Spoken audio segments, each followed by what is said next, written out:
Okay, and welcome to another episode of Kicking It with Sensei, and a very special one today. It's a fundraiser I've been doing recently, and it's coming up very soon in the second weekend of February, where I'll do 100 Man Kumite for FairFight. And today I'm joined with two of the ladies from FairFight, Ginie Servant-Miklos and Mary Stevens. You're very welcome. Hello. Okay, and if Ginie would just like to give us a little bit of background into the foundation. Right. Yeah. Thank you very much for having us on, and thank you so much for offering to support us because, well, we were born and we've grown through this kind of community support from the martial arts community.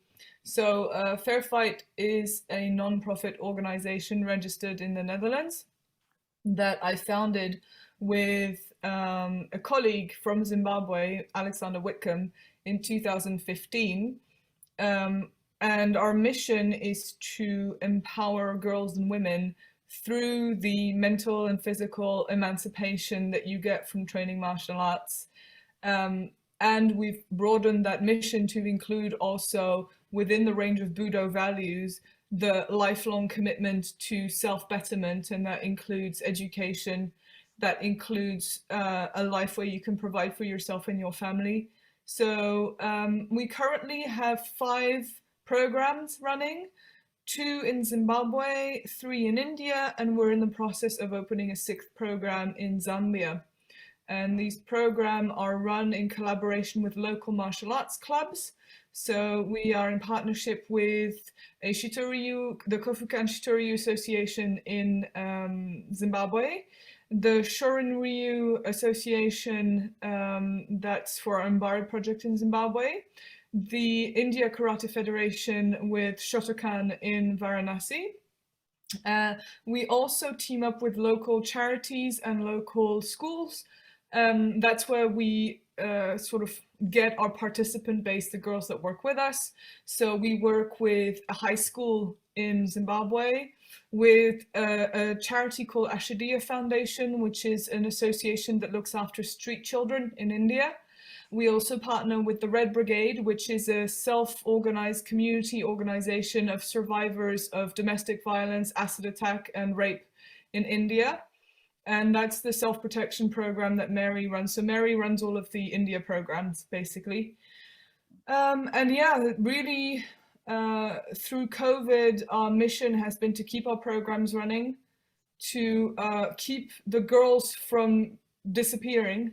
Because what people don't realize is, while we were all behind our screens for the last 2 years, the girls have been at the highest risk they have ever been in their whole life from being married off or just disappeared. And in fact, unfortunately, we did have some girls who were disappeared during COVID, simply because women are seen as a liability in these patriarchal cultures. And so the sooner parents can get them off of their table, so they don't have to feed them by marrying them off or just taking them out of school and getting them to do some work. It was a very precarious time for these girls. So we have intervened the best way we could, and that was to provide scholarships. So to pay for school fees for girls to remain in school as a major incentive, also for the parents to keep them in school. So we pay for everything. And that's also kept the girls in training, but we also did emergency food distributions over the last 2 years. So we've had 7 rounds of food distribution in total in Zimbabwe and in India, basically just to keep food on the table for the families that we were working with. So it's been a real challenging couple of years, but we're finally starting to see the other side of it. So Mary was in India in December, I was in Zimbabwe in October. And we're finally ready to start planning post-COVID now. So that's the story in a nutshell. Excellent. And as Ginie said there, Mary, you're in charge of the India program, and these are the most vulnerable women in the world, really. And what are the issues that these young girls are facing in India? Wow. The basic ones are just, eating, having somewhere safe to be. And that's key. And it varies from, like, the girls that we work with Ginie Foundation. These girls are in a safe house. So they're very much the lucky ones because they're being given education and you know, kind of medical treatment, anything that they need. They're being looked after. So that's really good, and it's brilliant to have that partnership with Ashadia Foundation. The other girls that we work with are very much more vulnerable, particularly those that are rape survivors, acid attack survivors, etc., because their employment prospects, their education prospects, their family situations are very, very precarious indeed. And even when they're connected with an organization, it's really, really hard for them to overcome all their kind of prior experience and conditioning so that they don't, you know, again, get victimized and, you know, fall into really dangerous relationships, basically. And would it be very similar issues in Zambia and Zimbabwe? I mean, yes and no. So poverty is definitely a number one problem that we have to deal with there. And there are ways in which the situation of girls is better in Zimbabwe, and there are ways in which it's worse. So it's better in the sense that Zimbabwe doesn't have a caste system. So there's no... The idea of an honor killing of this kind of thing is not really as prevalent in Zimbabwe. There is still dowry, so there is something called the lobola, so there is still this concept of dowry in Zimbabwe.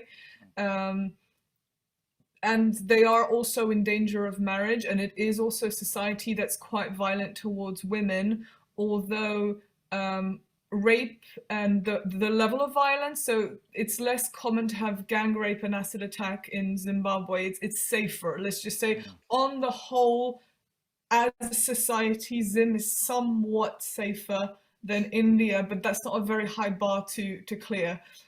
So there is still quite high instances of rape and sexual violence in Zimbabwe. It's an extremely patriarchal society.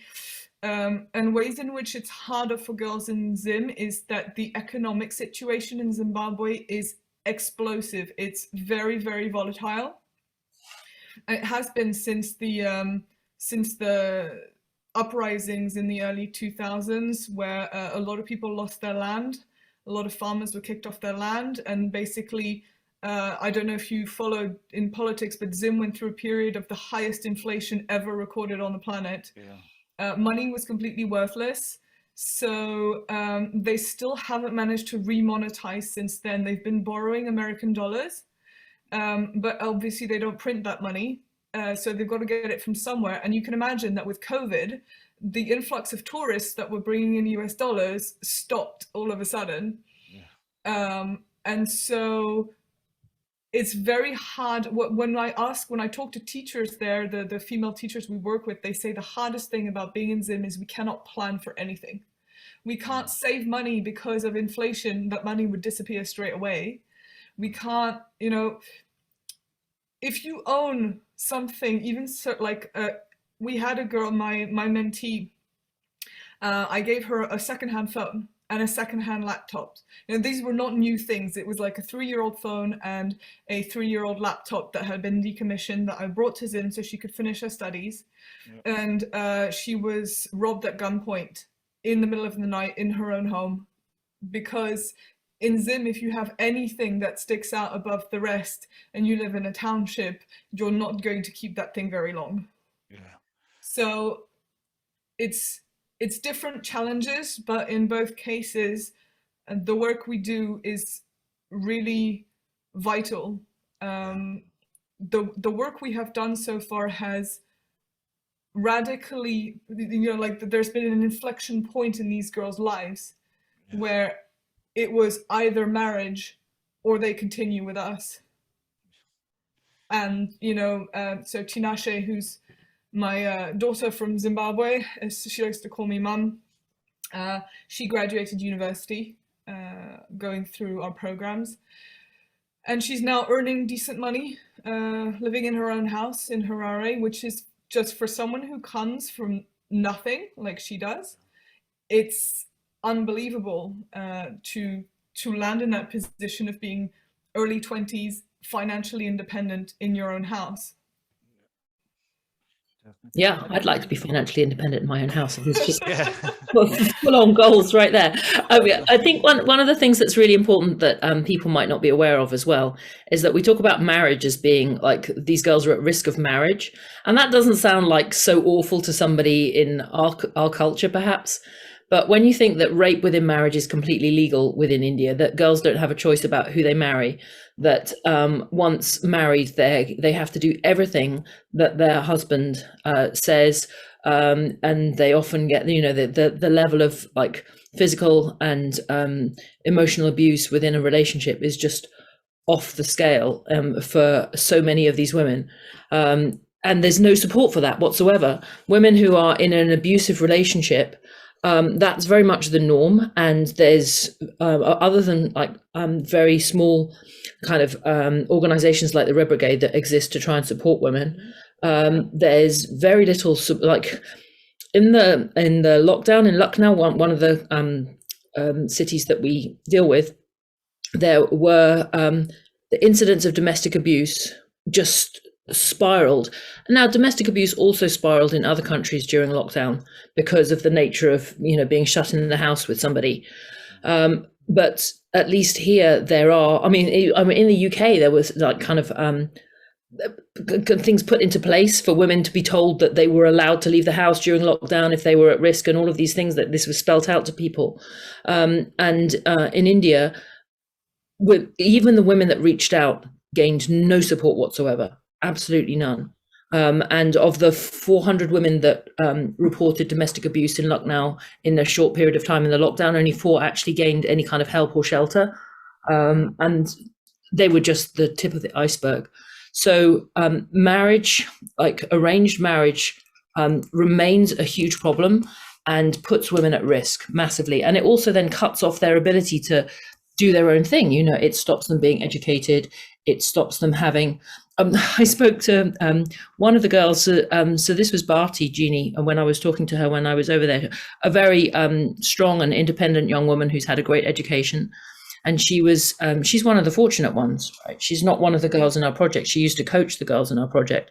And she was telling me how much pressure she's under from her mum to get married, because she's a scientist. She's got a great job. She's really enjoying her job.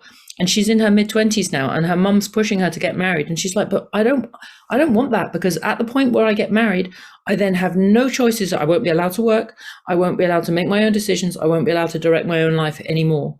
And that's, you know, a fortunate, educated young woman. So yeah, marriage for most is a nightmare. It's like a prison sentence, but with abuse. And it could also be a death sentence related to childbirth, Yes. because the expectation is when marriage happens, kids have to happen immediately. Mm-hmm. I mean, especially in a COVID situation, I mean, medical care was already not great beforehand. In Zim, public hospitals are just, you don't want to go there. No one should have to suffer through Zim public hospital, or a public hospital in some of the poorer parts of India. But any complication in a pregnancy or that kind of thing would just not be dealt with, especially because what happens, and this is what happened to us during the first lockdown, one of the young ladies we had in our Zim program got pregnant. And this happened a lot in Zim during the lockdown, because what happens is these girls were absolutely destitute when the schools closed. And literally, we got help from the government, that we were furloughed, but none of that at all happened in Zim. So, and you have to bear in mind, 95% of the population of Zimbabwe works on the black market. So only 5% of people are in registered employment. And that means that when lockdown happened, people were not allowed to go to the market to sell their fruit or their shirts or like whatever it is that kept them alive from day to day. So it was risk COVID or die of hunger. Basically, those were the choices. So that's also why we accelerated the food distribution program as soon as we could. But so for girls who are very destitute and who are a burden on their parents because they're not working, they're not in school, there's no indication of when school's going to be able to start up again. And the United Nations published an alert, I think it was 2 or 3 weeks ago, saying that we will never catch up the damage that has been done to children around the world by keeping them out of school, sometimes for up to a year. Mhm. And in Zim, as I'm speaking to you now, the girls are still not back at school. Mm. So they come back for 2 months and then they close again, and gyms are open, bars are open, shops are open, clubs are open, but schools are closed. Why? Because school kids don't vote, quite simply. But so these girls having nothing to do, and you should see, like, I went through the township in October to pick up the girls. You should see where they live. Imagine, it's hot, it's like 37 degrees Celsius. You're in a concrete, 4 concrete walls with a tin roof. You've got 3 or 4 kids and babies screaming in the background. You're trying to learn over the one mobile phone that the family has with a very poor network. And then some guy comes along and says, hey, come with me, I've got money.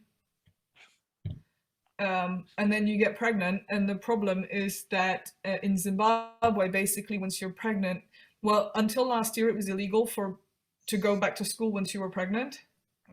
So basically your life was over. You had to marry the guy, and then you're basically considered property of the husband. And so we wanted to help this girl. We really did. We contacted all our contacts and said, what can we do? And then at the end of the day, we just gave up, because they said once they're pregnant, it's too late. They belong to the husband. Yeah. And so we sadly had to say there's nothing more we can do for her. All we can do is make sure there are no others. Yeah, definitely. And you've introduced a lot of these girls to karate. And what gave you that idea of using martial arts as a kind of a catalyst to help these girls? Yeah, so that was a concept that I came up with sometime in the early 2010s. So I have a background in human rights work and development work.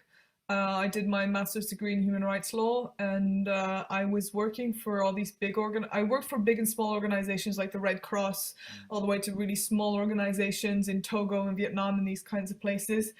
And I was really disappointed with the way that aid work works in a lot of places, where I didn't feel like there was any lasting impact. And also I felt like there was a lot of cultural miscommunication, and sometimes it was just unfortunate miscommunication, but very often there were simply assumptions that were made by aid workers that were just completely wrong for the place where they were working. It's not always a question of white people coming into what they consider the developing world, but also simply people with a Western culture, even if they had origins in those places, but come to these countries and just have no idea anymore how these countries work, or like what the situation is like actually on the ground. And that can actually have counterproductive effects, where you end up doing more harm than good, which is obviously not only a huge waste of time and money for everybody else, but you do aid work or charity work because you care and because you want to make a positive difference in the world, and then you actually end up doing more harm than good. That's a really counterproductive situation for everyone. So I left the development and aid world and joined the ranks of academe. But to make the world a somewhat better place at my scale and in kind of in the smallest way possible, that was something that I still wanted to do, but on my own terms. And my background in martial arts, I had seen how that helped me to overcome the experiences that I had working in these projects that were sometimes very difficult, very depressing, very shocking, and that I realized that martial arts practice had helped me to overcome some of those difficult or traumatic moments. And I was just particularly taken aback in human rights law with the fate of women in situations of poverty and war and conflict. And so I kind of put everything together. And I was like, well, why don't we use martial arts then as a sustainable way to move towards a kind of empowerment. I genuinely believe, and this is not just me saying, but it's listed the number one thing you can do to improve the state of the world is educate girls. So because educated girls will generate more revenue through increasing economic output, they will also be more likely to leave childbearing until later, which improves their health outcomes. Also means that they generally, this is a trend observed worldwide, will tend to have fewer children, but better educated and better fed and healthier children. So educating girls is really a very, very high priority if we want to set this world straight. And the second major advantage of martial arts was that we came into Zimbabwe and we came into India with a common language with the local martial artists. And I'll let Mary explain kind of just how much martial arts saved our bacon in basically where all other charities close and give up after 2 years. Not all, but like a very large number of charities, especially in India, close their doors after 2 or 3 years because they just can't overcome the cultural, the monumental cultural barriers we managed to overcome through martial arts. And I'll let Mary explain a bit more about that. Yeah, I mean, Emmett, I could talk about the values of like teaching karate to vulnerable women for like endlessly, but it's just amazing to watch the transformation in our girls in India from like the girls that we first met who had, were placed in this safe house, who came from the most vulnerable backgrounds, often like from a background of abuse and trauma themselves, and then see these girls get the karate bug, train they train twice a week with their senseis, but they train every day. They absolutely love, like, it's I'm not a massive competition karateka personally. I'm very much like, I'm a practical karateka, so but I see the magic of what they do in terms of competition karate. It's so good for their confidence. It's so good for just a few weeks ago, we were doing point sparring with them until the sun went down and they couldn't fight anymore. They didn't want to stop. They were just having so much fun, jumping on the mats. They're cheering for each other and they're just rooting for each other all the time. And what we hear from their school is their confidence grows, that they stand differently, they speak differently, they're more likely to speak up in class, so they're more likely to access their education, because girls that have been physically abused and disempowered, and I have this with like fostered and abused children in the UK as well, children that come from a background of trauma, if they're given the opportunity to be nurtured in a martial arts class, they gain a lot more physical confidence, and that then helps them feel a sense of control over their body and therefore by extension their life. So it's very, very therapeutic, and I've seen that play out in this context here in the UK, but hugely in India, where we now have this big sassy bunch of teenagers that have been training for ages and won't let anybody mess with them, which is really cool, because it's about the intrinsic benefit of spending time doing, what is a very, yes, it's great for coordination, all the rest of those things, but it's also like, it makes you feel powerful, and that's builds confidence in itself. But I think it's important to clarify at this stage, because I think that it can generate a lot of confusion where people are skeptical about our ability to teach a bunch of girls how to defend themselves. Now, we do have a self-protection program. That's what Mary runs with the Red Brigade.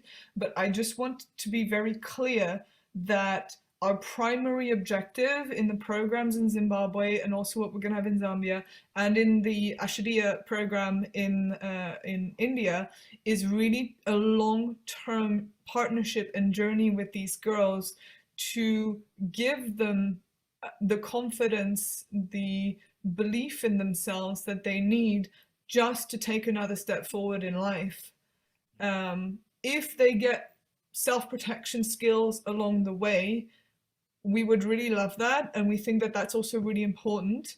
But the success of our program should not be judged on whether we can turn these girls into lean, mean killing machines, but rather on how well they do in life, at the point where they are independent from us. Yeah, I suppose that's the real essence of martial arts, really, is just self-improvement throughout life. And it's not really a self-protection, but improving each day and kind of continuing that over a lifetime. And I know, Mary, you're trained by Ian Abernathy, so I do have to ask, are the girls practicing a lot of kata? I was lucky enough to the sessions that I did when I was over in India a few weeks ago. Ian helped me plan. So we decided to go because obviously it's a Shotokan club. I'm from a Wado background, so we train a lot of the same katas, but slightly differently. But Ian has a lot of experience in teaching practical bunkai from the Shotokan perspective, obviously, as well as and so we had an absolute ball. Yes, they do quite a lot of kata. They don't train a lot of bunkai the way that you or I might recognize it. So we had quite a few light bulb moments as we worked through the historical basis of the hand katas and looked at some of the possible interpretations there. So that was a lot of fun. But generally their focus is competition karate, and their karate is very, very tight and tidy. Yeah. So, that's great as well. So it's nice to have really solid kata. They're trained to a very high standard. And one of the clubs the club that we work with has a couple of students that we're sponsoring that aren't in the same project, but whose parents couldn't afford to keep them in training because of job losses over COVID. And they're they're awesome students. And it's wonderful to see young women loving their karate training. And as Ginie was saying, and you were saying as well, the idea of karate is that you should be able to achieve your potential. And really seeing people really wanting to, recognizing their potential and claiming their potential, and not kind of settling for being treated like a second-class citizen. That's very cool. And back to Fundraiser now, and I'm attempting to raise €1,500 for FairFight. And would you be able to explain where that money would go? I know, Ginie, we spoke before, and it was intended for education. And would you be able to elaborate on where the funds go for fundraisers such as this? Yeah, I can answer that because I'm chair of the board of the organization. So being a non-profit public organization, our finances are transparent. You can download all our annual financial reports since 2015 from our website. So we are always, and that was one of the key things in running FairFight, is I wanted to make sure that there was a direct link to you give us money, it goes to the project. So we have very low operating costs, actually. All our volunteers pay for their own flights when they go out on projects. So the money actually from this fundraiser is going to go to funding 2 scholarships in Zimbabwe. So that's 2 scholarships we're opening for girls from the Mbare project. Mbare is the poorest township in Harare. It's really just as you imagine townships, just shanty town, very precarious buildings built from just these kind of, cheap concrete blocks with corrugated roofs on top. The girls have already dropped out of school, so we would be putting them back in school and then making sure they get a mentor from us, which is a person here in Europe. So we provide them with a phone, a secondhand phone, and then they get this kind of lifelong life coaching alongside the money to get them in school and just make sure that they're okay, because it's hard to, you can't just send somebody back to school without extra support just because of all the things they've missed out in between. They just are going to need some help to understand that language of what it means to be studying. But when we're not funding scholarships, so one of our biggest funding items is scholarships, and we pay for fees, bus transport, for shoes and uniform, books, extra tutoring when the schools close down, data bundles so they can communicate with their mentor, and phones. Our other big items that we fundraise for are the karate curriculum, so paying for gradings, paying for competition, especially when the girls travel for competitions. So we pay for that. We regularly get new gis and gloves and just make sure that they have all the equipment they need to train. We pay for things like manuals and brochures. So we made a very nice, Mary and Katie, one of our volunteers, designed a very nice karate manual for the girls in India, and we paid to have that translated and then printed in India. So all the girls had their syllabus in print.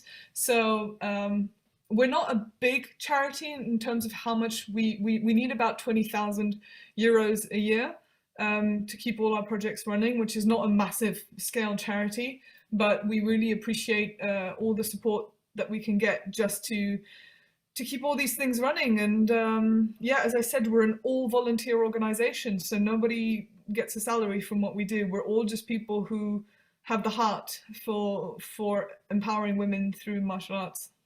And what the amazing thing is that inside obviously what we're doing is great.